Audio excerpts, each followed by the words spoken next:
Hello class 9 के विद्यार्थीगण, आज के इस वीडियो में हम लोग पढ़ने वाले हैं सेल के बारे में। यहाँ पे आपको दिखाई दे रहा होगा हेडिंग सेल। सेल के बारे में पढ़ने वाले हैं। सेल बायोलॉजी में पढ़ना है हमें, बट उसके पहले बायोलॉजी जिस चीज़ का ब्रांच है, किसका ब्रांच है? साइंस का। तो साइंस के बारे में पहले जान लेते हैं। साइंस आया है लैटिन वर्ड सेंटिया से, जिसका मतलब होता है क्या? बताइए।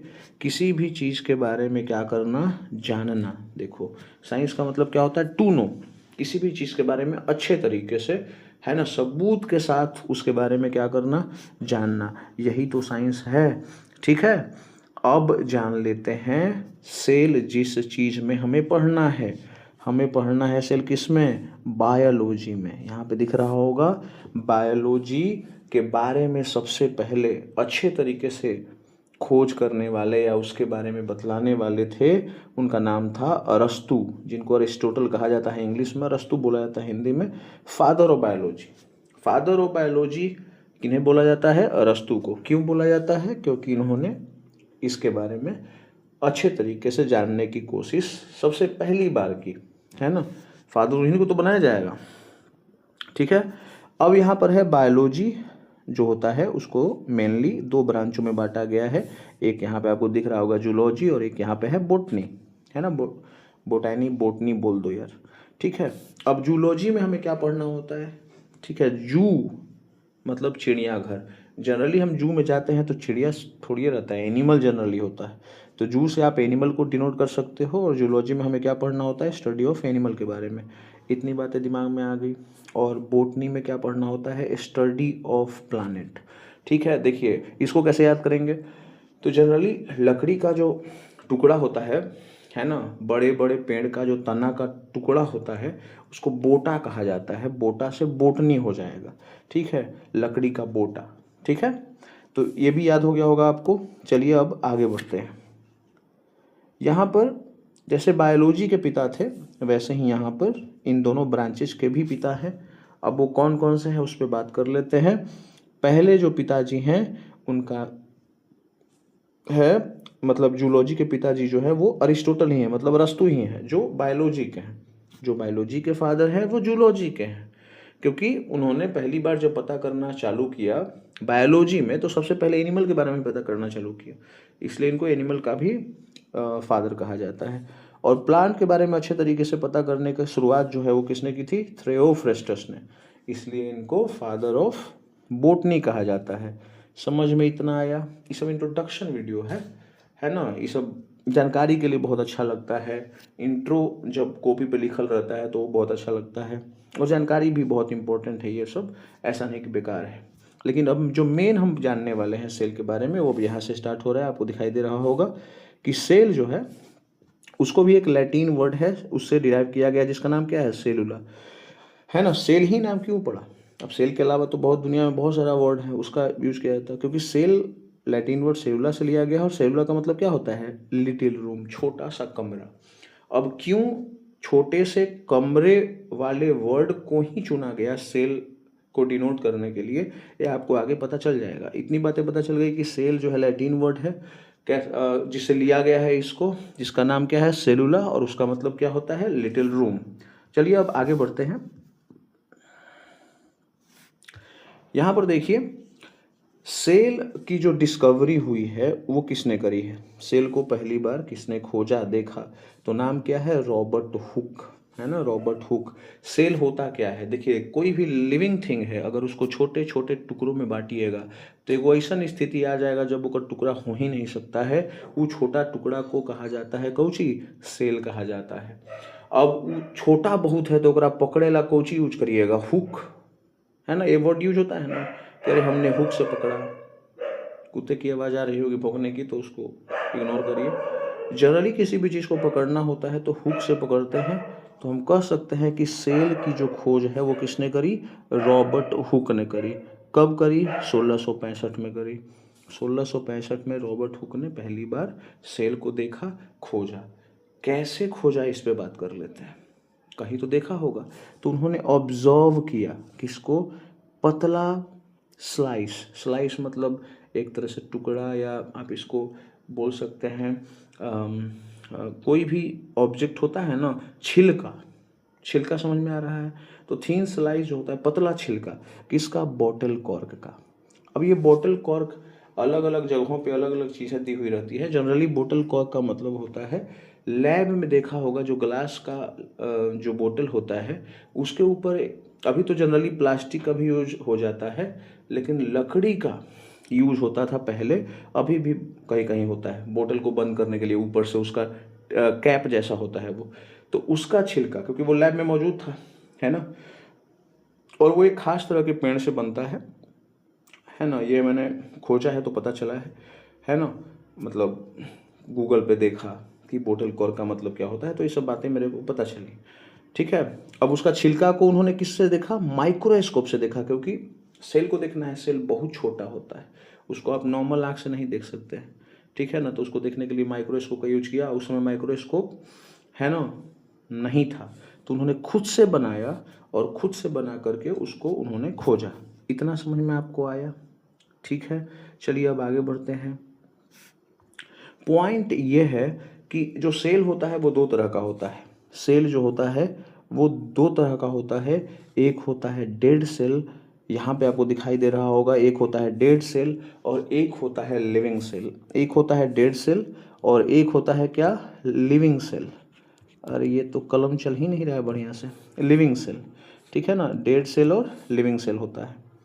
इसको तो मिटाना ही ज़्यादा बेटर होगा, मुझे लगता है ऐसा। इसको मिटा देते हैं, डेड सेल और लिविंग सेल, है ना, एरो से ही पढ़ते हैं। तो डेड सेल उसे कहा जाता है जिस सेल में कोई भी लिविंग प्रॉपर्टी शो आउट नहीं हो रहा है। हर एक सेल जो है ना, कुछ कुछ चीज़ें ऐसा शो करता है जिससे वो प्रतीत होता है कि वो लिविंग है ना। जैसे वो अपने आप को दो भागों में डिवाइड करता है। सेल का सबसे बड़ा खासियत यही है कि सेल अपने आप को दो भागों में डिवाइड करता है। फिर जो पुराना सेल होता है वो डेड हो जाता है और उसके स्थान पे जो नया सेल था वो स्थान उसका ग्रहण कर लेता है। ठीक है, तो डेड से जनरली उसे कहते हैं जिसमें वैसी कोई प्रॉपर्टी शो आउट ना हो, वो फर्दर डिवाइड ना होगा। जो लिविंग होगा वही डिवाइड होगा। ठीक है ना, आगे देखते हैं कि रॉबर्ट हुक ने जो थीन स्लाइस था, किसका थीन स्लाइस था? बॉटल कॉर्क का, उसको जब ऑब्जर्व किया तो उनको क्या मिला? तो उनको हनी कॉम्ब लाइक स्ट्रक्चर मिला। यहाँ पे हनी कॉम्ब नहीं दिखाई दे रहा होगा, तो आप समझ लीजिए कि यहाँ पे सी और ओ छुपा हुआ है। हनी कॉम्ब लाइक स्ट्रक्चर, समझ में आया? हनी कॉम्ब क्या होता है मालूम है ना? मधुमक्खी का छत्ता। अगर मधुमक्खी के छत्ते को ध्यान से देखिएगा तो छोटे छोटे क्या होते हैं उसके, ऐसे ऐसे कंपार्टमेंट बने हुए रहते हैं, है ना, इस तरीके के, जो यहाँ पे आपको दिखाई दे रहा होगा। ऐसे छोटे छोटे कंपार्टमेंट होते हैं, उन्हीं कंपार्टमेंट को उन्होंने नाम दिया क्या? सेल। आया बात समझ में? ठीक है, रॉबर्ट हुक ने क्या पहले ऑब्जर्व किया? तो किसको देखा उन्होंने? थीन स्लाइस ऑफ बॉटल कॉर्क को ऑब्जर्व किया, खुद से माइक्रोस्कोप बनाए और उसमें देखा कि हनी कॉम्ब जैसा स्ट्रक्चर है और उसमें छोटे छोटे जो है, हनी कॉम्ब मधुमक्खी का छत्ता देखा होगा, उसमें छोटे छोटे हॉल जैसे होते हैं जिसमें मध वगैरह रखते हैं वो हनी लोग, है ना। तो उसी को उन्होंने नाम दे दिया कि भाई यही सेल है ना। और ये सही बात इनकी निकली, वही था सेल। इतनी बात ही समझ में आया। और देखने में वो कंपार्टमेंट जैसे लग रहे थे, लिटिल रूम जैसे दिख रहे थे, इसीलिए अभी आपने पढ़ा ना कुछ देर पहले कि जो ये होता है क्या बोलते हैं, सेल जो है वो सेलुला वर्ड से लिया गया है, जिसका मतलब क्या होता है? Little room. क्यों है? क्योंकि देखिए यहाँ पर जो सेल है जब ऑब्जर्व किया गया तो वो लिटिल रूम जैसा ही, कंपार्टमेंट जैसा ही दिखाई दे रहा था। समझ में आपको आया? चलिए अब आगे बढ़ते हैं। ठीक है, अब इतना सारा चीज़ वो खोज रहे थे तो वो अपन जितना भी खोजल चीज़ था, है ना, वो देखे कि भाई आगे आदमी भी जाने पहचाने, है ना। तो इसके लिए उन्होंने एक बुक लिखा और उस बुक का नाम क्या था? माइक्रोग्राफिया। क्या नाम था? माइक्रोग्राफिया। तो publish his work in the book. पूछा जाएगा रॉबर्ट हुक ने कौन सी बुक लिखी जिसमें उन्होंने सारे अपने वर्क्स को रिप्रेजेंट किया, तो उसका नाम क्या था? माइक्रोग्राफिया। इतना समझ में आपको आया? ठीक है, चलिए अब यहाँ पे देखिए, अगर ध्यान से देखेंगे तो आपको पता चलेगा कि 1674 में, यानी 9 साल बाद, 1665 में पहली बार सेल खोजा गया रॉबर्ट हुक के द्वारा, डेड सेल। तो उसके 9 साल के बाद यानी 1674 में एंटोन वॉन लियोन हुक, जो डच साइंटिस्ट थे, उन्होंने डिस्कवर किया लिविंग सेल। सवाल आएगा पहली बार लिविंग सेल किसने खोजा, तो एंटोन वॉन लियोन हो। याद कैसे करिएगा, लिविंग है और यहाँ पे देखो लिवॉन, लिवॉन लिविंग मैच कर रहा है यार, है ना, ट्रिक ऐसे ही तो बनता है। अब इतना इतना दिमाग नहीं लगाना है, ठीक है। तो लिवॉन होक ने खोजा पहली बार लिविंग सेल को, और वो क्या था, एक प्रकार का एल्गी था, है ना, स्पाइरोगाइरा उसका नाम है। एक एल्गी है, माइक्रो ऑर्गेनिज्म है ना। माइक्रो ऑर्गेनिज्म यूनिसेलुलर होता है, एक ही सेल होते हैं, उसी को इन्होंने खोजा एक पॉन्ड में, जिसका नाम क्या था, स्पाइरोगाइरा। आया बात समझ में। चलिए अब आगे बढ़ते हैं। स्पाइरोगाइरा हो गया। अब आगे देखिए, बात यहाँ पर यह है कि हम लोगों ने पढ़ा अभी क्या, बायोलॉजी के पापा कौन, अरस्तु, अरिस्टोटल। जूलॉजी के कौन, अरस्तु। बोटनी के कौन, थ्योफ्रस्टस। अब देखो इतना तो हो गया, प्लांट के बारे में खोजा उन्होंने, थ्योफ्रस्टस ने। जानवरों के बारे में खोजा किसने, अरस्तु ने। लेकिन जब और डीप खोजना था, लिविंग मिल नहीं रहा था आसानी से, तो और डीप गए, है ना, माइक्रो लेवल पे गए, तब जाकर के ये मिला। इसीलिए फादर ऑफ माइक्रोबायोलॉजी कौन है भाई आपके, तो एंटोन वॉन लियोनहोक है। फादर ऑफ माइक्रोबायोलॉजी कौन है, एंटोन वॉन लियोनहोक है। समझ में आया आपको बात। यहाँ पे आपको स्पाइरोगाइरा दिखाई दे रहा होगा, और यहाँ पे ये दिख रहा होगा एक पट्टी जैसा है, रिबन लाइक स्ट्रक्चर है। 7 क्लास में आपने देखा होगा, फिर बाद में तो पढ़ना ही है 10 में, बट ये 7 क्लास में भी बताया जाता है शुरुआत में कि स्पाइरोगाइरा का स्ट्रक्चर रिबन लाइक होता है, और ये अपने आप को, है ना, जब इसको रिप्रोडक्शन करना होता है तो अपने आप को क्या कर देता है, डिवाइड कर देता है ना, और डिवाइड करके नए नए सेल का निर्माण करता है। इतनी बातें समझ में आ गई, तो इतना डिटेल में इसमें नहीं जाना है ना। ये एग्जाम्पल में आता है असेक्सुअल रिप्रोडक्शन के भी, जब आप पढ़िएगा 7 क्लास में, और उसके आगे भी जब आपको रिप्रोडक्शन पढ़ना होगा उसमें ये बताया जाता है। चलिए अब आगे जानते हैं। ऊपर क्रोमोसोम लिखा हुआ है, दिखाई दे रहा होगा, उसको हम बाद में पढ़ेंगे। सबसे पहले यहाँ पे आइए, देखिए बात यहाँ पर ये है बउआ कि जो सेल होता है वो कैसा होता है, जनरली सर्कुलर होता है। यहाँ पे आपको एक सर्कल दिखाई दे रहा होगा, ठीक है, तो ये सर्कुलर होता है।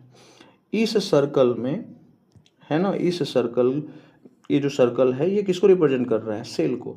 और इस सेल में एक और होता है क्या, एक और छोटा सा ऐसा गोला, है ना।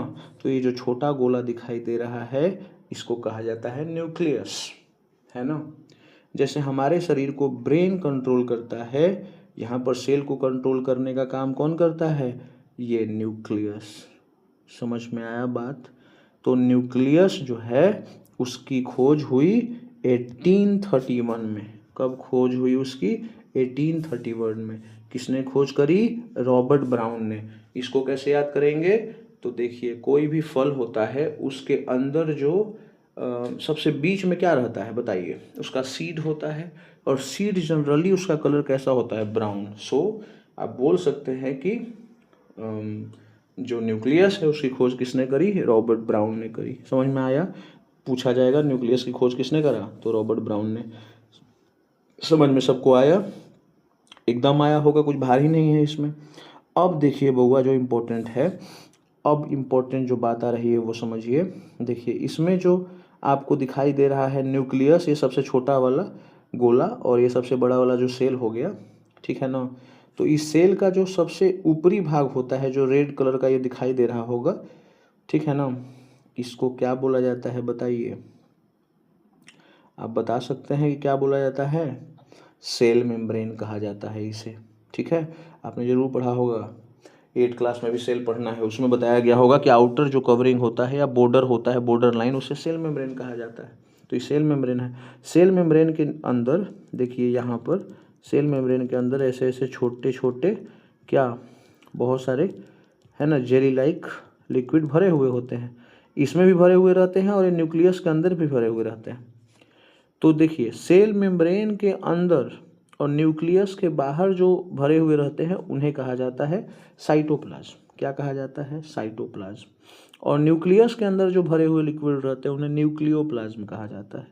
लेकिन दोनों को जब मिलाते हैं तो उसे कहा जाता है, बताइए क्या, प्रोटोप्लाज्म। उसे क्या कहा जाता है, प्रोटोप्लाज्म कहा जाता है। यानी cytoplasm plus nucleoplasm is equal to protoplasm.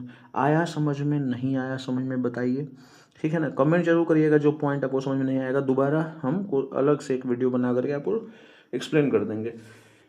बाद में 1839 में जेई पुरकिंजे नाम था उनको, है ना, उन्होंने ही पहली बार प्रोटोप्लाज्म को खोजा। प्रोटोप्लाज्म क्या होता है अभी बताया मैंने, तो उसको भी किसी ने तो देखा होगा पहली बार, तो उनका नाम क्या था, जेई पुरकिंजे। पुरकिंजे बस याद कर लेंगे, है ना। प्रोटोप्लाज्म की खोज किसने करी, पुरकिंजे साहब ने करी 1839 में। इतनी बातें समझ में आपको आ गई। अब जो बात मैंने ऑलरेडी बताई हुई है उसी का सिर्फ डिफिनीशन के फॉर्म में लिखा हुआ है। देखिए पहला क्या है, साइटोप्लाज्म क्या होता है, जेली लाइक सबस्टांस, है ना, within the cell membrane, है ना, एक्सक्लूडिंग न्यूक्लियस, न्यूक्लियस को छोड़ करके बाकी जो जेली लाइक सबस्टांस जो प्रेजेंट होगा सेल मेम्ब्रेन के अंदर में, है ना, उसे क्या कहा जाएगा, साइटोप्लाज्म कहा जाएगा। और न्यूक्लियोप्लाज्म मैंने समझा ही दिया है, इसमें नहीं लिखा हुआ है मैंने, लेकिन आपको समझ में आ गया होगा। और प्रोटोप्लाज्म क्या होता है, साइटोप्लाज्म प्लस न्यूक्लियस। और प्रोटोप्लाज्म की खोज किसने करी, पुरकिंजे साहब ने करी। बार बार बस रिवीजन कर लेना है। अब यहाँ पे आइए थोड़ा समझिए। देखिए सेल जो होता है, सेल उसको जब जूम इन किया गया, मतलब उसको अंदर आओ ढूंढा गया कि आओ कुछ ना एकरा में, तो देखा गया कि अरे अंदर तो एगो आउ है, न्यूक्लियस, जरा ब्रेन कहल जाता है। फिर देखा गया कि न्यूक्लियसों को अंदर का कुछ है, तो हाँ भाई न्यूक्लियस को भी देखा गया जूम करके, अरे एकरा अंदर क्रोमोजोम है ना। आपने पढ़ा होगा 23 पेयर होता है क्रोमोजोम का, पढ़ा है कि नहीं, क्रोमोजोम कितना होता है, 23 पेयर। फिर क्रोमोजोम को भी मतलब और जूम किया गया तो देखा गया अरे एक अंदर तो डीएनए है, क्रोमोजोम के अंदर क्या है, डीएनए है, और डीएनए के अंदर क्या है, जीन है। डीएनए को भी जूम किया गया तो क्या पाया गया है, जीन। जनरली बउआ समझो कि जो माँ बाप का इंफॉर्मेशन होता है, उनके बायोलॉजिकल या फिजिकल कैरेक्टरिस्टिक, जनरली बायोलॉजिकल, है ना, बायोलॉजिकल जो कैरेक्टरिस्टिक होते हैं वो सभी इंफॉर्मेशन इस जीन में स्टोर रहते हैं, किसमें, जीन में, और वही ट्रांसफ़र हो जाता है माँ बाप से बच्चों में, इसलिए चेहरा वगैरह मिल जाता है माँ या बाप से या माँ या पापा से। समझ में इतनी बात आया।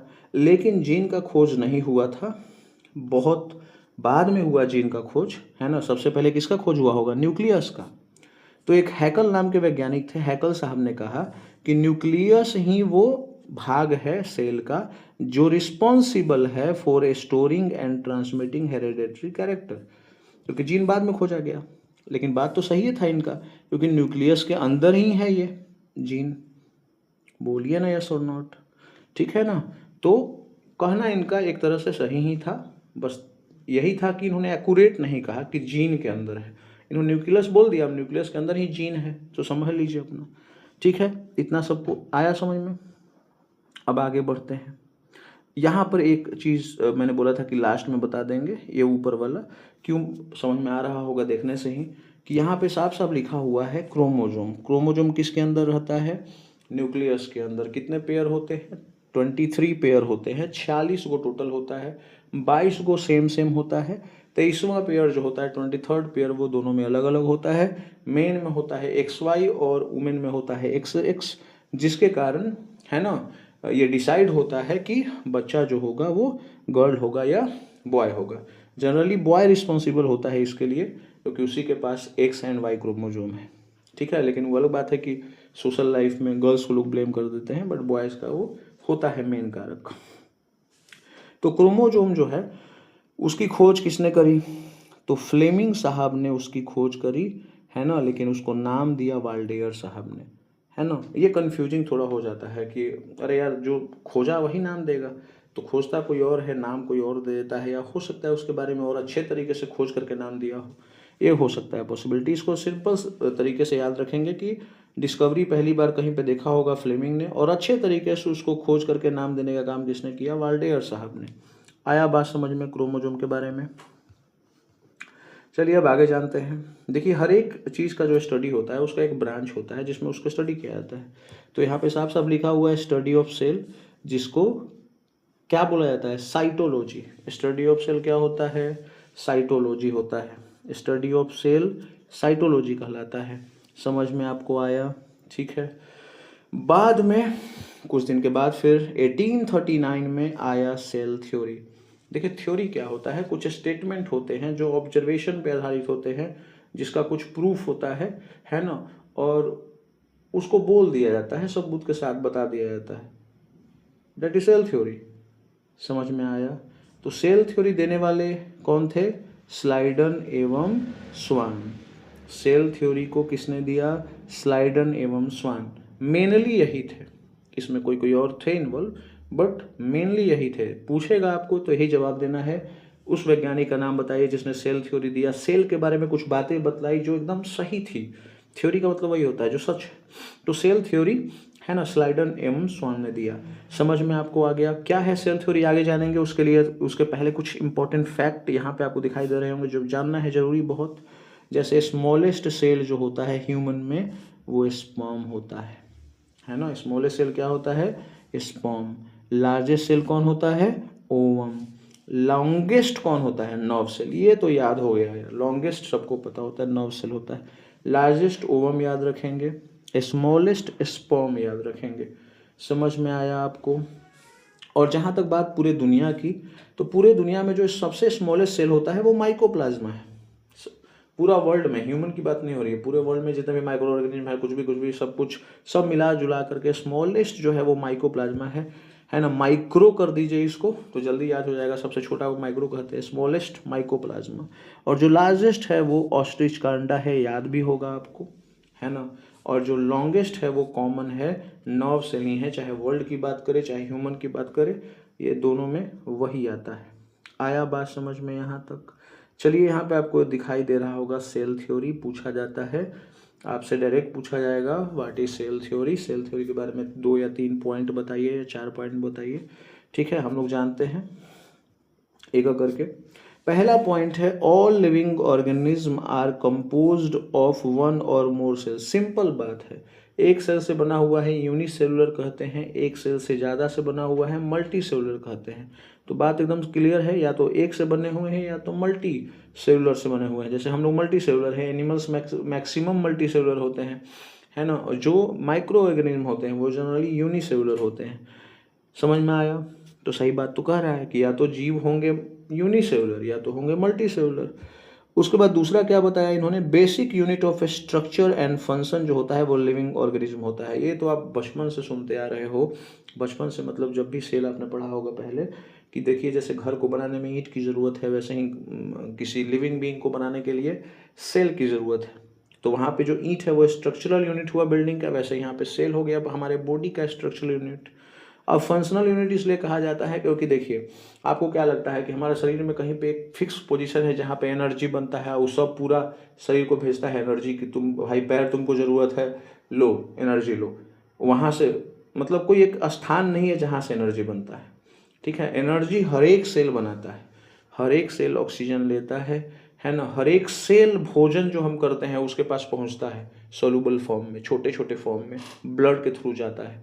और वहाँ के बाद वो सभी लोग एक अंग होता है, ऑर्गन होता है, आपको पता होगा कौन सा अंग की बात मैं बता रहा हूँ, माइटोकॉन्ड्रिया। वहाँ पर वो क्या करते हैं बताइए? एनर्जी का निर्माण करते हैं। और वही एनर्जी जो है ना, वो काम में लेते हैं। इसलिए मतलब हर एक सेल कुछ न कुछ फंक्शन करता है, इसलिए वो फंक्शनल यूनिट भी है ना। ठीक है, उसके बाद नंबर 3, मतलब ऐसा नहीं कि सेल कुछ नहीं करता है। ठीक है, जो शरीर करता है वो सेल भी करता है। सेल भी अपने आप को 2 भागों में डिवाइड करता है ना, नए सेल का निर्माण करता है। हमारा शरीर भी एक तरह से नए यंगवन का निर्माण करता है, कह सकते हैं। ठीक है, थर्ड वन, तीसरा क्या है cell theory? New cell arises from pre existing cell. ये तो मैंने अभी बोला आपको कि पुराना सेल जैसे ही वो थोड़ा मैच्योर हो जाता है, सेल थोड़ा बड़ा हो जाता है, वो अपने आप को 2 भागों में डिवाइड करता है। ठीक है, 2 भागों में अपने आप को डिवाइड कर देता है और नए सेल का निर्माण करता है। समझ में आया? और ये किसने कहा था? आर वर्चोव साहब ने कहा है, तो याद रखेंगे। ठीक है ना, आर वर्चोव साहब ने इसको स्पेशली कहा था कि जो प्री एग्जिस्टिंग सेल होगा वही नए सेल का निर्माण करेगा, है ना, अलग से कहीं से नहीं आ जाएगा। उसके बाद नंबर 4 है every organization starts its life as a single cell. इस पॉइंट को समझिए। देखिए बहुत सिंपल है, जब हमारा स्पर्म जो है वो किसके साथ मिलता है, ओवम के साथ, है ना। जब स्पर्म और ओवम आपस में मिलता है तो जाइगोट बनाता है, आपने पढ़ा होगा। और जाइगोट जो है वो सिंगल सेल है। देखिए स्पर्म एक सिंगल सेल है, ओवम एक सिंगल सेल है, दोनों मिला और एक सिंगल कॉमन सेल बनाया जिसमें स्पर्म और ओवम मिल गए, उसके न्यूक्लियस मिल गए और एक जाइगोट का निर्माण करता है। वही जो सिंगल सेल है ना, यही बाद में फर्दर क्या हो जाता है, डिवाइड हो जाता है, फर्दर डिवाइड हो जाता है और डिवाइड होकर के बहुत सारे सेल का निर्माण करता है। फिर ये सेल आपस में एक स्फीयर जैसा बॉल बना लेते हैं जिसको हम लोग एम्ब्रोयो कहते हैं। फिर ये एम्ब्रोयो बाद में इसमें अंग वगैरह जो है, ऑर्गन वगैरह डेवलप होने लगते हैं तो उसको फोएटस कहा जाता है, ठीक है ना, फोएटस। और बाद में फोएटस ये जो है बेबी का निर्माण करता है, मतलब बाद में डेवलप होकर के बेबी बन जाता है। फिर बेबी जो है वो 9 महीने एंड समथिंग दिन के बाद, 9 दिन के बाद जो है वो गर्भ से बाहर आता है ना, और जन्म लेता है। तो लेकिन शुरुआत कहाँ से हुई, ये सब जितने भी हैं इसमें शुरुआत कहाँ से हुई, यहाँ से हुई, जाइगोट से हुई जो एक सिंगल सेल है। तो यही लिखा हुआ कि every organism start its life as a single cell. मुझे लगता है कि आपको यहाँ तक सब कुछ समझ में आया होगा, आया है ना। देखिए हम लोगों ने जान लिया सेल थ्योरी क्या होता है।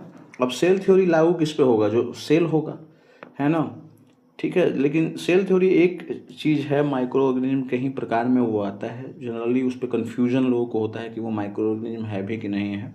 उसका नाम है वायरस।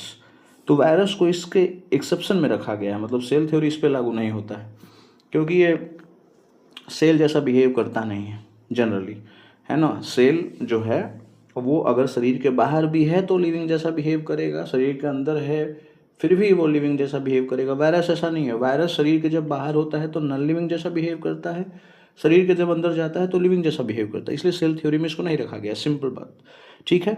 अब आगे देखिए, यहाँ पर एक पॉइंट मैंने ऐसे ही बताया है कि रीजनरेशन ऑफ सेल, सेल जो पुराना होता है, डैमेज होता है, तो उसके जगह पे एक नया सेल आ जाता है ना। ये एक प्रोसेस है सेल का कि पुराने डैमेज सेल को हटाता है सेल, मतलब शरीर, और नए सेल का निर्माण होता है। शरीर ऐसे ही काम करता है। तो सबसे ज़्यादा फास्ट रीजनरेशन जो होता है वो किस में होता है, लीवर में होता है। यानी लीवर में कभी चोट लग जाए, ऐसा नहीं होना चाहिए। लीवर में जख्म हो जाए, घाव हो जाए, कोई चाकू मार दे, है ना, तो वो जख्म भरने में आसानी होती है। चाकू मार दे मतलब समझ रहे हैं ना, गलती से चाकू लग जाए खुद से, ठीक है। और सबसे स्लोएस्ट होता है किसमें, ब्रेन में।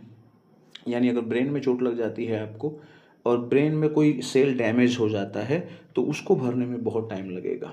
इसीलिए हेमलेट कंपलसरी होता है, क्योंकि फिर मतलब टाइम लगेगा क्या, नहीं हो पाएगा, क्योंकि रीजनरेशन न के बराबर होता है। रीजनरेशन न के बराबर किस में होता है, ब्रेन में। और किस में होता है सबसे फास्ट, तो आपका होता है सबसे फास्ट होता है लीवर में, और सबसे कम फास्ट या न के बराबर होता है किसमें, ब्रेन में। आपको बात समझ में आ गई, ठीक है। चलिए अब बात कर लेते हैं किसके बारे में, कंपोनेंट ऑफ सेल के बारे में, यानी सेल के अंदर कौन कौन सी चीज़ें पाई जाती हैं, ठीक है।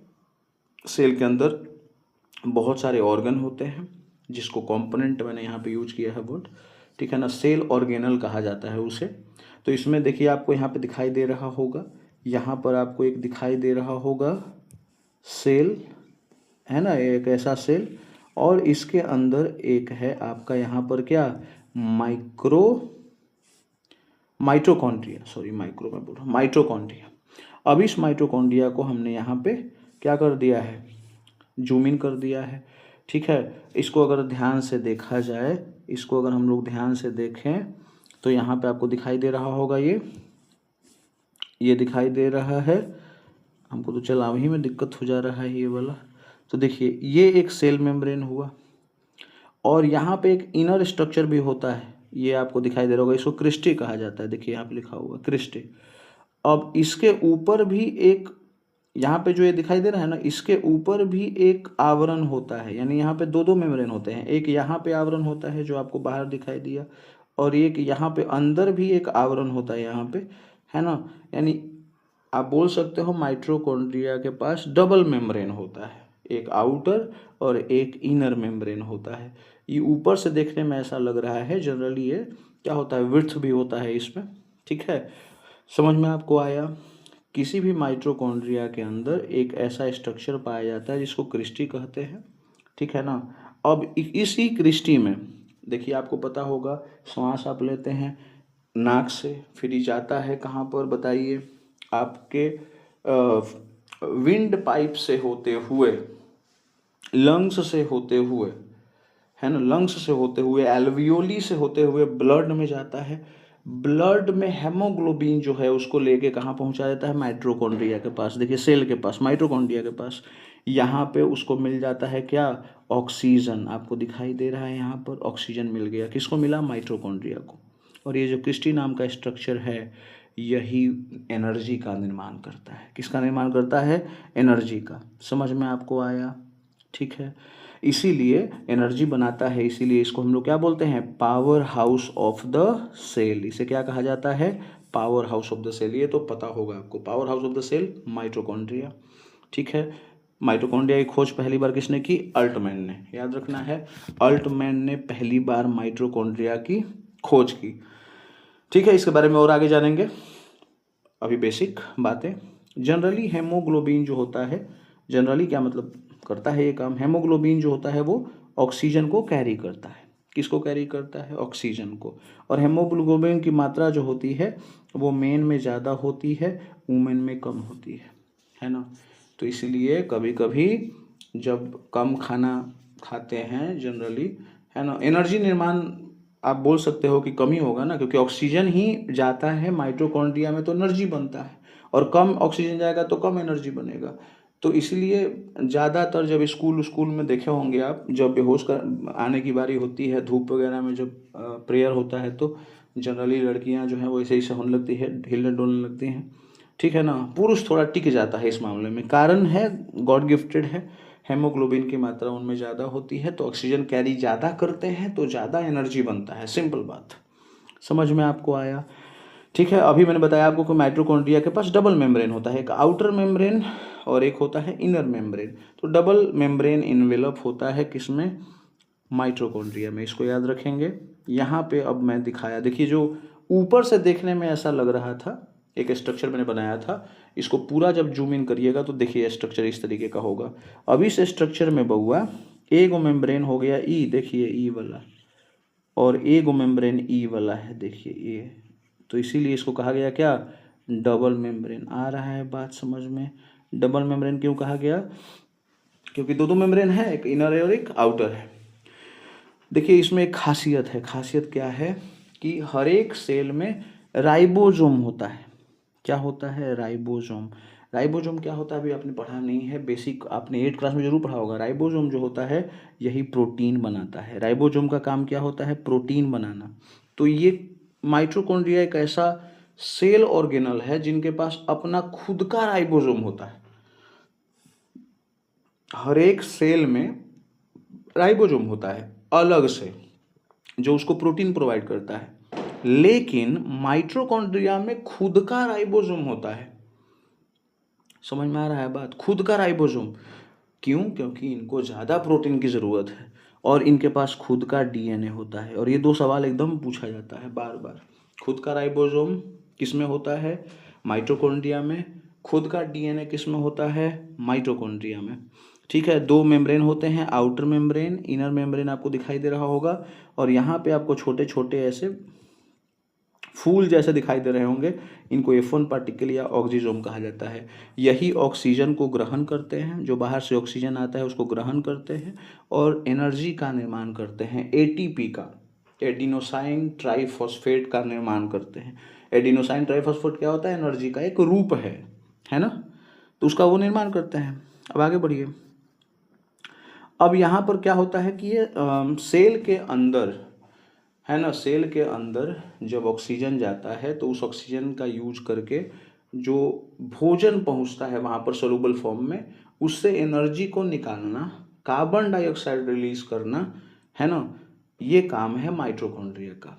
और इसको हम लोग रेस्पिरेशन भी कहते हैं। ब्रीदिंग में, रेस्पिरेशन में यही अंतर है। ब्रीदिंग में श्वास लेते हैं, श्वास छोड़ते हैं। रेस्पिरेशन में श्वास लेते हैं, एनर्जी बनाते हैं और कार्बन डाइऑक्साइड छोड़ते हैं। एनर्जी बनाते हैं इसमें ऐड हो जाता है ना। एनर्जी कैसे बनाते हैं? भोजन का और ऑक्सीजन का यूज करके। इसीलिए यहाँ पे ऐड किया गया है कि ये क्या करते हैं, देखिए लिखा हुआ है सो सेलुलर रेस्पिरेशन। रेस्पिरेशन करते हैं। रेस्पिरेशन का मतलब वही हुआ ऑक्सीजन लेना, ऑक्सीजन के जरिए भोजन जो ऑलरेडी सोलूबल फॉर्म में है उससे एनर्जी को प्राप्त करना, फिर एनर्जी के साथ साथ कार्बन डाइऑक्साइड बनाना, फिर वो कार्बन डाइऑक्साइड वापस ब्लड के जरिए आएगा हमारे लंग्स में, फिर वो हमारे विंड पाइप से होते हुए नाक से बाहर आ जाता है। समझ में आ रहा है कि नहीं आ रहा है? अब ये जो माइटोकॉन्ड्रिया है एक प्रोसेस करते हैं जिसके जरिए वो एनर्जी बनाते हैं। अभी हमने जाना ना कि माइटोकॉन्ड्रिया एनर्जी बनाता है, तो उस प्रोसेस का नाम क्या है? Krebs cycle. पूछा जा सकता है कि वो कौन सा प्रोसेस है जिससे वो एनर्जी बनाते हैं? Krebs cycle. याद करने लायक तो है क्रेब्स साइकिल। और इससे वो बनाते हैं 38 ATP एनर्जी, है ना। 38 एडिनोसाइन ट्राइफॉस्फेट एनर्जी, ये एनर्जी को स्टोर करने का एक रूप है ना। ATP इसी फॉर्म में स्टोर रहते हैं, जब जरूरत पड़ता है तो ये टूट करके एनर्जी का निर्माण करते हैं। इस फॉर्म में वो, है ना, जुट के रहते हैं एक साथ मिल करके। जरूरत पड़ने पर ये टूटते हैं और एनर्जी बनाते हैं। 1 ATP टूटेगा तो कुछ एनर्जी देगा, फिर उस एनर्जी का यूज करके शरीर अपना काम करता है डेली लाइफ। तो ATP का फुल फॉर्म तो पता होगा यार, एकदम सबको पता रहता है। क्या होता है बताइए? Adenosine triphosphate. इसीलिए ATP को कहा जाता है एनर्जी करेंसी ऑफ सेल। पूछा जाएगा which is the energy currency of cell, तो क्या जवाब होगा? ATP। और ये ध्यान रखिए कि 38 ATP मिलकर के एक ग्लूकोज बनाता है। ग्लूकोज आपको मालूम है ना, C6H12O6। यही ग्लूकोज का निर्माण पेड़ पौधे करते हैं ना, भोजन के मतलब भोजन का निर्माण यही ना होता है, ग्लूकोज का निर्माण करते हैं। और एक ग्लूकोज जब टूटता है तो 4.2 किलो कैलोरी एनर्जी बनता है, इसको याद रखेंगे, है ना। माइटोकॉन्ड्रिया जब क्रैब साइकिल करता है तो वो एनर्जी बनाता है कितना? 38 ATP। वो कितने के बराबर होता है? एक ग्लूकोज के। और एक ग्लूकोज जब टूटता है, आप बोल सकते हो, तो कितना एनर्जी बनता है? 4.2 किलो कैलोरी, जो बहुत सारे काम को करने में सक्षम है ना, डेली एक्टिविटीज़ को कराने में सक्षम है। समझ में आपको आया? तो ये इंपॉर्टेंट पॉइंट है, इसको दिमाग में रखेंगे। अब जो इनर मेम्ब्रेन है उसके अंदर खाली जगह होता है, उसे कहा जाता है मैट्रिक्स। इसको डायरेक्ट याद रखेंगे। आउटर मेम्ब्रेन था, इनर मेम्ब्रेन था। इनर मेम्ब्रेन के अंदर भी बहुत सारे खाली जगह हैं। उसके अंदर राइबोसोम है, DNA है, उसके अंदर F1 पार्टिकल है। उसके अलावा भी वहाँ खाली जगह बच जाता है, उसी खाली जगह को मैट्रिक्स कहा जाता है। बताइए, समझ में आया? बहुत ही सिंपल है। अब यहाँ पे देखिए, चला जो मैंने बात बताई थी शुरुआत में, वही बात यहाँ पे दोबारा रिपीट हुआ है। Mitochondria is known as semi autonomous organelle. क्या बोला जाता है इसको? सेमी ऑटोनोमस ऑर्गेनली कहा जाता है। सवाल उठता है क्यों? क्योंकि because it make some of their own protein, खुद का प्रोटीन बनाते हैं। क्यों? क्योंकि खुद का राइबोसोम होता है। राइबोसोम का काम क्या है? प्रोटीन निर्माण करना। राइबोसोम का काम क्या है? प्रोटीन निर्माण करना। इनके पास खुद का राइबोसोम है, इसलिए खुद का प्रोटीन बनाते हैं, है ना। तो इसलिए इनको प्रोटीन की कमी कभी नहीं हो पाती है। अब राइबोसोम 2 प्रकार का होता है। राइबोसोम एक होता है जो कम प्रोटीन बनाता है, जिसको हम लोग 70S राइबोसोम कहते हैं। और एक होता है जो ज़्यादा राइबोसोम बनाता है, उसको हम लोग बोलते हैं, क्या बताइए? 80S ribosome.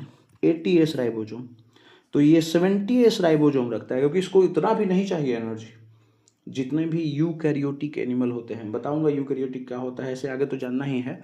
जनरली आप बोल सकते हो जो बड़े बड़े जानवर होते हैं, बड़े बड़े जो एनिमल होते हैं, उनके पास 80S होता है। जो माइक्रो ऑर्गेनिज्म होते हैं, जिनको कम एनर्जी की जरूरत होती है, उनके पास 70S राइबोसोम होता है ना। तो माइटोकॉन्ड्रिया यूकैरियोटिक, बार बार यूज करना पड़ रहा है वर्ड यूकैरियोटिक, मतलब तुम ऐसे समझो कि जो वेल डेवलप्ड एनिमल हैं उनमें जो सेल होता है उसको यूकैरियोटिक कहा जाता है। तो हमारा जो मनुष्य शरीर है उसमें जो सेल है वो यूकैरियोटिक है। तो हमारे शरीर में माइटोकॉन्ड्रिया है, और माइटोकॉन्ड्रिया के अंदर एक राइबोसोम है 80S। लेकिन उसी सेल के अंदर, ध्यान से देखिएगा, समझिएगा, हम थोड़ा सा यहाँ पे गड़बड़ बोला मैंने अभी, ध्यान दीजिए बस, कि हमारा जो सेल है उसके अंदर एक राइबोसोम है। सेल के अंदर राइबोसोम है। माइटोकॉन्ड्रिया के अंदर तो राइबोसोम है 70S, लेकिन सेल के अंदर एक 80S राइबोसोम है, जो पूरे सेल को प्रोटीन प्रोवाइड करता है। लेकिन माइटोकॉन्ड्रिया को स्पेशल प्रोटीन मिले, इसका ध्यान कौन रखता है? 70S राइबोसोम, जो उसका खुद का राइबोसोम होता है। तो एक सेल का होता है, एक माइटोकॉन्ड्रिया का खुद का होता है। एक होता है माइटोकॉन्ड्रिया में 70S राइबोसोम खुद का जो प्रोटीन बनाता है, और एक प्लास्टिड होता है। तो ये सवाल आएगा कि और अंग बताइए कोई जिसके पास खुद का राइबोसोम होता है, तो प्लास्टिड, इसको भी याद रखेंगे, काम आएगा। समझ में सबको आया? यहां से एक बात समझ में आ रही है कि जो माइटोकॉन्ड्रिया है वो सेल ऑर्गेनल है किसका? यूकैरियोटिक, मतलब हम लोगों का। यूकैरियोटिक बताया ना, वेल डेवलप है ना, but has prokaryotic 70S ribosome. लेकिन इनके पास जो राइबोसोम है वो 70S वाला पाया जाता है ना, एक खासियत है। अब आगे बढ़ते हैं। Mitochondria are absent in prokaryotic animal. Prokaryotic में माइटोकॉन्ड्रिया नहीं रहता है ना। प्रोकैरियोटिक में एनर्जी की ज़रूरत उतनी नहीं होती है ना, तो ऐसे ही काम चल जाता है बिना माइटोकॉन्ड्रिया के ही, तो इसको याद रखेंगे। और एक जगह पे नहीं होता है, आरबीसी ऑफ मैमल। मैमल में हम लोग आ जाते हैं, जो जीवों को, यंग वंश को जन्म देते हैं, उन्हें मैमल कहा जाता है। तो मैमल में जो आरबीसी होता है, रेड ब्लड सेल है ना, रेड ब्लड सेल, इसमें नहीं होता है। इसमें नहीं होता है, क्या नहीं होता है बताइए? माइटोकॉन्ड्रिया नहीं होता है, क्योंकि राइबोसोम जो होता है उसका काम क्या है? आरबीसी का काम क्या है? जनरली हेमोग्लोबिन है ना, आरबीसी में हेमोग्लोबिन होता है। आरबीसी हेमोग्लोबिन का ही एक रूप है, कह सकते हैं। और हेमोग्लोबिन जो होता है वो ऑक्सीजन को कैरी करता है। किसको कैरी करता है बताइए? ऑक्सीजन को कैरी करता है। तो अगर माइटोकॉन्ड्रिया इसके अंदर आ जाएगा है ना, तो ऑक्सीजन को कैरी करने की क्षमता इसकी क्या हो जाएगी? कम। तो जगह ज़्यादा हो इसके लिए है ना, आरबीसी को भगवान ने कहा कि भैया तुम नहीं लेके जाओ कुछ, तुम आराम से रहो, तुमको मतलब जो काम मिला हुआ है ऑक्सीजन को ले जाने का वही करो, तुमको माइटोकॉन्ड्रिया नहीं देते हैं, तुम्हारे पास माइटोकॉन्ड्रिया नहीं होता है, नहीं होगा मतलब। समझ में आया बात? अब यहाँ पे देखिए लिखा हुआ है साफ साफ कि माइटोकॉन्ड्रिया जो होता है और जो प्लास्टिड होता है यार सेल्फ रिप्लिकेटिंग ऑर्गेनल्स होता है। इसका मतलब they have the power to divide, वे खुद से डिवाइड हो सकते हैं, उनको किसी की ज़रूरत नहीं है माइटोकॉन्ड्रिया और प्लास्टिड को, क्योंकि इनके पास खुद का राइबोसोम है, डीएनए है। तो ये डिवाइड करके खुद से भी दो भागों में बढ़ सकते हैं है ना, और निर्माण कर सकते हैं खुद का ही, अपने आप को दो भागों में डिवाइड कर सकते हैं।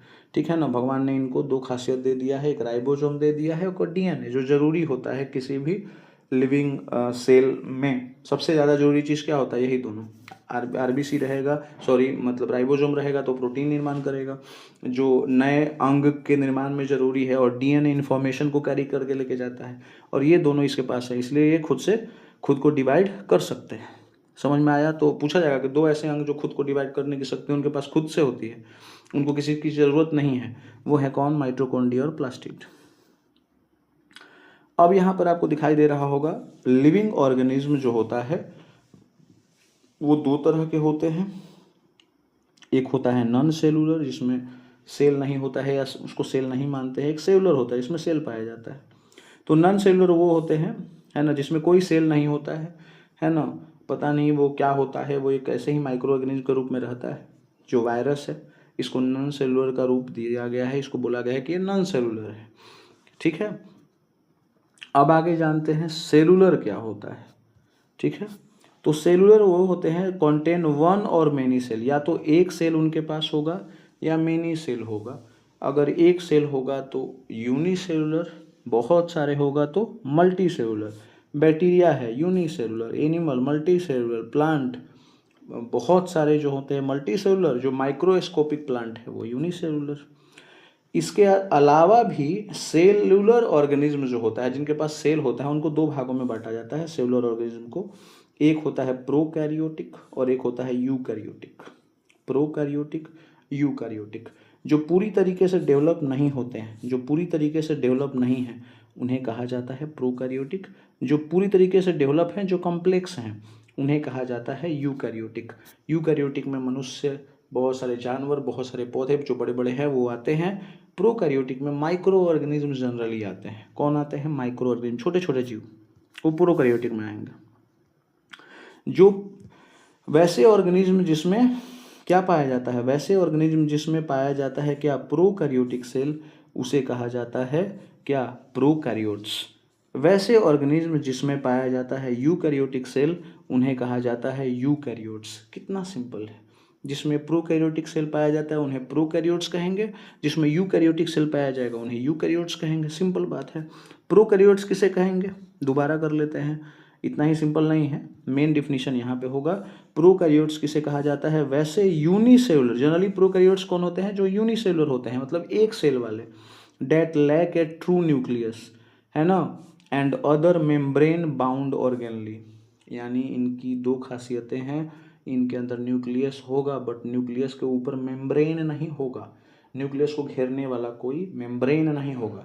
सेल को घेरने वाले को सेल मेम्ब्रेन कहते हैं, न्यूक्लियस को घेरने वाले को न्यूक्लियर मेम्ब्रेन कहते हैं, लेकिन इसमें न्यूक्लियर मेम्ब्रेन नहीं होता है, घेरने वाला कोई नहीं है, तो ट्रू न्यूक्लियस नहीं है। मतलब न्यूक्लियर मेम्ब्रेन है तब ओकरा न्यूक्लियस कहेंगे, और नहीं है तो ओकरा न्यूक्लियस नहीं कहेंगे, उसको ट्रू न्यूक्लियस नहीं कहेंगे। समझ में आया? बाकी कुछ कुछ ऑर्गेनली सेल ऑर्गेनल उनके पास होता है ना, कुछ कुछ होता है, लेकिन उनके ऊपर भी कोई मेम्ब्रेन नहीं होता है। प्रोकैरियोटिक में बाकी जो सेल ऑर्गेनल है उनके ऊपर भी क्या नहीं होता है? मेम्ब्रेन नहीं होता है। समझ में आया बात? यहाँ पे आइए। और यूकैरियोट किसे कहा जाता है? जिनके पास मेम्ब्रेन बाउंड न्यूक्लियस होता है, यानी ट्रू न्यूक्लियस होता है, और बाकी जो ऑर्गेनल होते हैं उनके ऊपर भी मेम्ब्रेन पाया जाता है। मेम्ब्रेन मतलब उनको घेरने वाला, उनको एक स्ट्रक्चर देने वाला। मेम्ब्रेन का काम क्या है? यही ना, एक स्ट्रक्चर प्रोवाइड करता है। अब आगे जानते हैं, ये सबसे इंपॉर्टेंट है, प्रोकैरियोटिक और यूकैरियोटिक में अंतर क्या क्या होता है। तो देखिए, सबसे पहले साइज पे आ जाते हैं। प्रोकैरियोटिक जो होते हैं वो छोटे छोटे जीवों के सेल हैं, इसलिए उनका साइज कैसा होता है? छोटा। और यूकैरियोटिक कैसा होता है? बड़ा। प्रोकैरियोटिक में न्यूक्लियर मेम्ब्रेन नहीं होता है, देखिए लिखा हुआ है नहीं होता है। अभी बताया ना, न्यूक्लियस के चारों तरफ एक मेम्ब्रेन होता है, न्यूक्लियर मेम्ब्रेन, वो नहीं होता है, और इसमें होता है।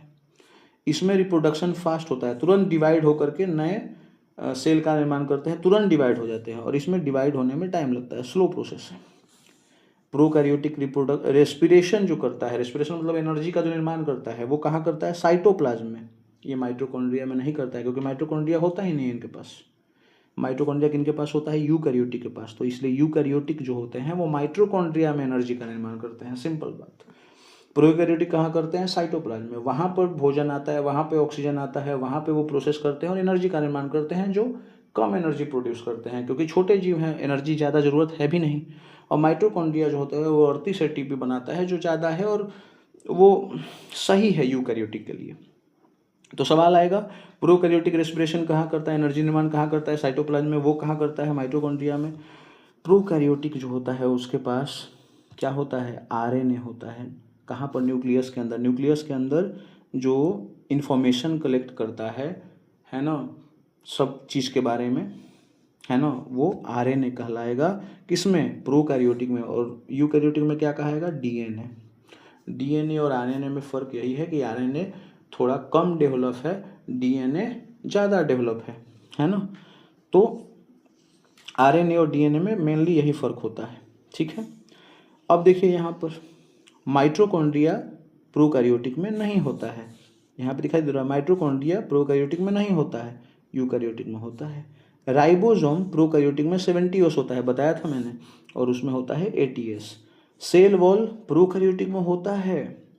सेल वॉल रहने से जो प्रोकैरियोटिक जीव होते हैं, माइक्रो ऑर्गेनिज्म भी, उनमें भी होता है ना, सेल वॉल, और इसके कारण वो एक्सट्रीम कंडीशन में भी रह लेते हैं, है ना। और अगर यूकैरियोटिक की बात करें तो एनिमल में सेल वॉल नहीं होता है, सिर्फ सेल मेम्ब्रेन होता है, जो बना हुआ रहता है प्रोटीन से। और सेल वॉल किससे बना हुआ रहता है? सेलुलोज से, जो प्लांट में पाया जाता है। तो यूकैरियोटिक में दोनों यस और नो दोनों होगा, एनिमल में नहीं, प्लांट में यस, और प्रोकैरियोटिक में तो सब में होता है सेल वॉल। आया समझ में?